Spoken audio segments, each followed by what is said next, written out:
በደቡብ ኢትዮጵያ ክልል ወላይታ ዞን ዳሞት ወይደ ወረዳ በአዴሳ ከተማ አካባቢ መጋቢት 6 2017 ዓ.ም በደረሰ መኪና አደጋ 15 ሰዎች ሕይወት ማለፉን የዞኑ ፖሊስ አስታውቋል። ስለ አደጋው መንስኤና በዛሬው ዕለት የቀብር ስነ ስርዓታቸው ስለሚፈጸመው ወጣቶች ዝርዝር መረጃዎችን አሰናድቼ አቀርብላችኋለሁ። እስከ መጨረሻው አብራችሁን ቆዩ። ተሽከርካሪው በአጠቃላይ 46 ሻሸመኔ ከተማ ቅዱስ ሚካኤል ቤተክርስቲያን ወጣቶችን አሳፍሮ ይጓዝ የነበረ ሲሆን 5 ሰዎች ያለምንም ጉዳት ከአደጋው መትረፋቸው ታውቋል። የአደጋው ምክንያት ተሽከርካሪው ፍሬን በመበጠስ ወንዝ ገብቶ ስለመሆኑም ተነግሯል። አደጋው የደረሰባቸው ወደ አርባ ምንጭ ዚጊቲ ደብረ ሰላም አቡነ ገብረ መንፈስ ቅዱስ ቤተክርስቲያን መንፈሳዊ ጉዞ አድርገው ሲመለሱ በነበሩ ወጣቶች ምዕመናን ላይ መሆኑን ታውቋል። የኢትዮጵያ ፌዴራል ፖሊስ በደረሰው የትራፊክ አደጋ የሀዘን መግለጫ ያወጣ ሲሆን አደጋው የደረሰው መንፈሳዊ ጉዞ ፈጽመው የሚመለሱ ተጓዦችን ይዞ ወደ ሻሸመኔ ሲጓዝ የነበረ ተሽከርካሪ በወላይታ ዞን ዳሞት ወይደ ወረዳ በደሳ ከተማ መውጫ ላይ ሲደርስ ፍሬን እምቢ ብሎት መንገዱን በመሳት አንድ እግረኛ ገጭቶ በመግደል ወንዝ ውስጥ በመግባት ተሳፍረው ከነበሩ 46 ሰዎች ውስጥ የ15 ሰዎች ሕይወት ወዲያውኑ ሲያልፍ በ21 ሰዎች ላይ ከባድ የአካል ጉዳት በ6 ሰዎች ላይ ቀላል የአካል ጉዳት መድረሱን አስታውቋል።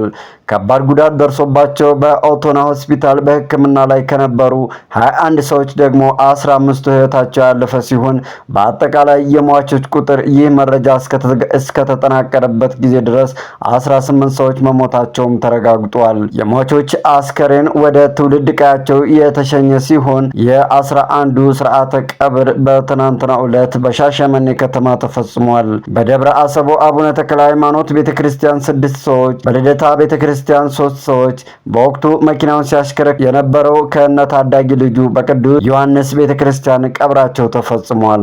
የቀሪዎቹ ስርዓተ ቀብርም በልዩ ልዩ ምክንያቶች የዘገየ ሲሆን በዛሬው ዕለት እንደሚደረግም ከቤተሰቦቻቸው ተረጋግጧል። በቀብር ስነ ስርዓቱ ላይ የምዕራብ አርሲ ዞን የመንግስት የስራ ኃላፊዎች፣ የሃይማኖት መሪዎች እንዲሁም በርካታ ቁጥር ያላቸው የከተማዋ ነዋሪዎችና ከተለያዩ አካባቢዎች ለማጽናናት የሄዱ ሰዎች ተገኝተዋል። በአደጋው ሕይወታቸውን ላጡ ወገኖች ብፁዓን ሊቃነ ጳጳሳት ሐዘናቸውንም ገልጸዋል።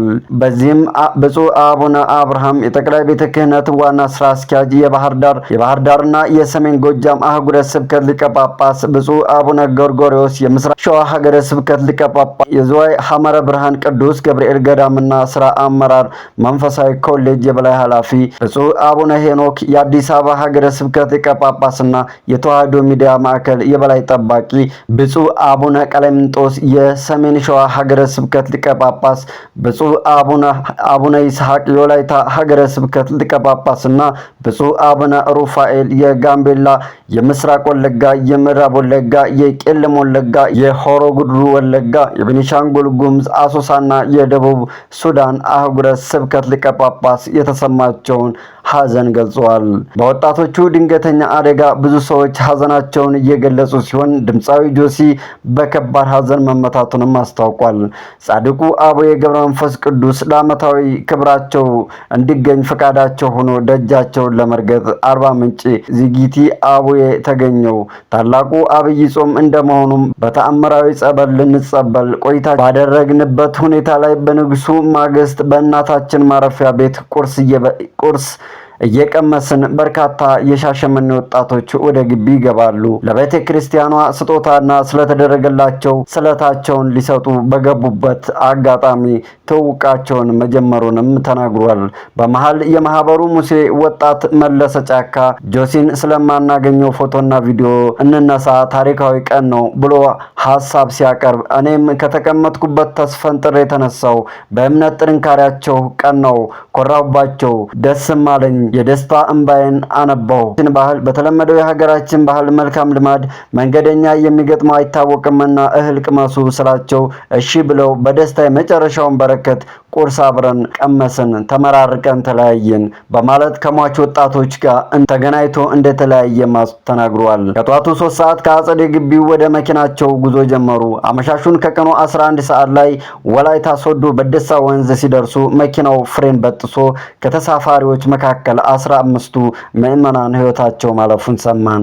እጅግ ልብ ይሰብራል፣ ማመን ከበደኝ ያለው ጆሲ እነኛ ጽድቅ ባለጽናት ኦርቶዶክሳውያን ለካንስ ጆሲን ስለማናገኘው ፎቶና ቪዲዮ እንነሳ ታሪካዊ ቀን ነው ያሉት እስከ ወዳኛው ስንብት መሆኑን ስረዳ እነኛ ጽድቅ ባለጽናት ኦርቶዶክሳውያን ለካንስ ጆሲን ስለማናገኘው ፎቶና ቪዲዮ እንነሳ ታሪካዊ ቀን ነው ያሉት እስከ ወዳኛው ስንብት መሆኑን ስረዳ ሞት ክፉ ብዬ ከልቤ መሪር ሐዘን ተሰማኝ በማለት ከሻሸመኔ በፍጹም እምነት ለአምስተኛ ጊዜ ዝጊቲ አቦዬ ተሳልመው ተጸብለው ስለታቸውን አድርሰው ለንስሐ በቅተው የቤተ ክርስቲያን ሐዲስ ኪዳን መጽሐፍ ስጦታቸው ላይ ፊርማቸውን አኑረው መሰናበታቸውንም ድምፃዊው አክሏል። መሰል የትራፊክ አደጋዎች ከጊዜ ወደ ጊዜ በእጅጉ እየተበራከተ የመጣ ሲሆን በዚህም አምራች የሆነው ወጣት ኃይል ሕይወታቸውን እየገበሩ ይገኛሉ።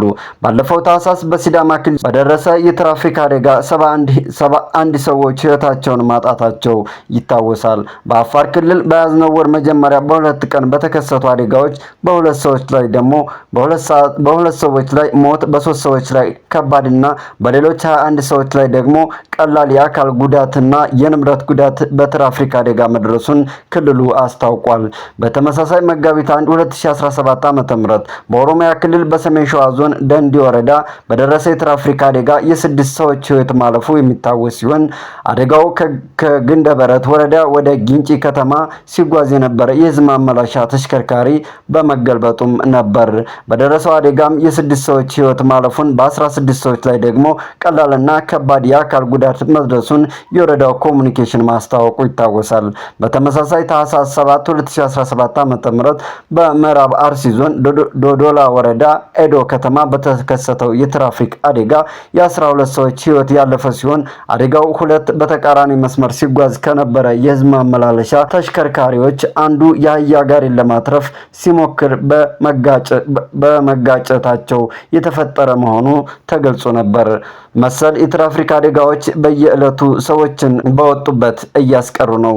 የትራፊክ ፖሊሶች፣ የፌዴራል ትራንስፖርት ባለስልጣን፣ የሚመለከታቸው አካላትና ህብረተሰቡ ተቀናጅተው የትራፊክ ፍሰቱን ጤናማነት የሚያረጋግጥ የተቀናጀ ቁጥጥር ማድረግ እንደሚገባ፣ ሌሎች የትራንስፖርት ዘርፉን የሚያዘምኑ ስራዎችንም ህግና ስርዓት ተከትለው እንዲሰሩ አስፈላጊውን ሁሉ ማድረግ በሰው ህይወትና በንብረት ላይ እየደረሰ ያለውን ጉዳት ለመቀነስና ለመቆጣጠር ትልቅ እገዛ ስለሚኖረው ሁሉም ሰው ኃላፊነቱን ሊወጣ ይገባል በማለት የዛሬውን በዚህ አበቃው።